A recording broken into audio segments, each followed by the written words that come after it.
አብርሽ አጋጣሚ ነው የሚጠብቀው። ዛሬም ነገም ልዑልን ለመውሰድ ይፈልጋል። እኔ ልጅን ለቀላል ምናምን የማይበት ጉዳይ አይኖርም። ምክንያቱም ብዙ ነገር ያየሁበት ልጅ ነው። በጣም በብዙ የተፈተንኩበት ልጅ ነው። ሐዘኔንም ደስታዬን የሚያሳልፍኩበት ልጅ ነው። አሁን ደግሞ እግዚአብሔር የተመሰገነ ይሁን ብዙ ነገሮችን በቃ በሱ ረስቻለሁ። በልጄ ሁሉንም ነገር ረስቻለሁኝና በጣም በልጄ ደስተኛ ነኝ በዚህ ሰዓት እግዚአብሔር ይመስገን። ማለት ይሁን አንዱ ነገር አተ አንደኛውን ባንደኛው ደግሞ ይክሳል ፈጣሪ አይደል?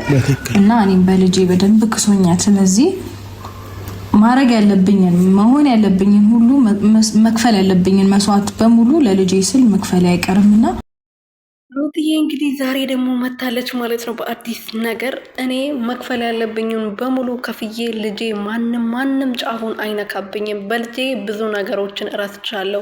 ብዙ ነገር ውስጥ ብዙ መከራ ስቃይ ውስጥ እያለ ነው ልጄ የመጣውና ብዙ ነገር አሳልፌ ነው ዛሬ ልጄን ያገኘሁት። ስለዚህ ልጄ ማንም ሊነካው አይችልም ብላለች። እንግዲህ የአብርሃም የሩቲ ጓደኞች ዛሬ ደግሞ ቤት ድረስ መጥቶ አቤል ሄርሜላ አብርሃም ሆኖ ጊዜ እየጠበቁ ነው። ልጅሽን ሊወስዱብሽ ልጅሽን ከአንቺ ሊነጥቁ ነው ብሎ ነበረ ወሬያቸውን ቱሪን አፋቸው ሲነፉ የነበረው። ሰላም ቤተሰብ እንዴት ናችሁልኝ? እኔ ያለው ፈጣሪ የተመሰገነው በያላችሁበት ሰላማችሁ ብዝት ትረፍርፍ ይበልልኝ።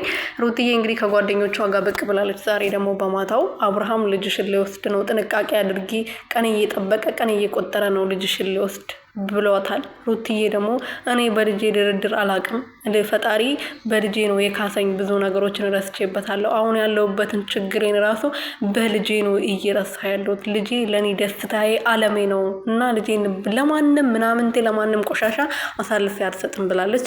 አዎ ሩትዬ በህይወት እያለች ልጇ ከሄርሜላና ከአብርሽ ጋር መቼም ሊኖር አይችልም። ልጁ አድርጎ የእናቱ ወይም ደግሞ አባቱን መምረጥ እስከሚችል ድረስ ከእናቱ ጋር ይሆናል ማለት ነው አይደለም?